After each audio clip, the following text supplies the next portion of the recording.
Ассаляму алейкум! Сегодня мы приготовим традиционный французский пирог питивье.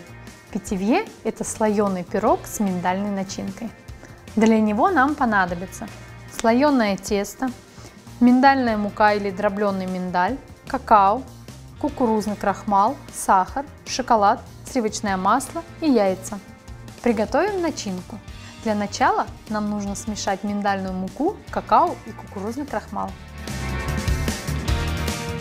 Теперь нам нужно растопить масло и добавить в него сахар. Перемешивать до полного его растворения. В масло добавляем растопленный шоколад и хорошо все вымешиваем.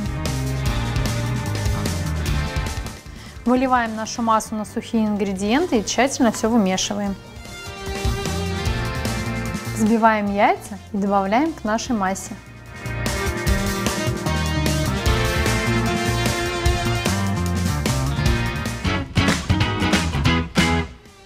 Раскатываем тесто толщиной 3-4 мм.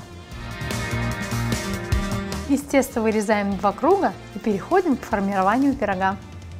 Первый корж выкладываем на противень, поверх него выкладываем начинку, посередине края должны остаться свободными. И накрываем вторым коржом. Придавливаем сверху формы меньшего диаметра или тем, что у вас есть под рукой. Это нужно для того, чтобы наша начинка не вытекала. Но делаем это так, чтобы не прорезать. Выпекаем питивье при температуре 200 градусов в течение 15 минут.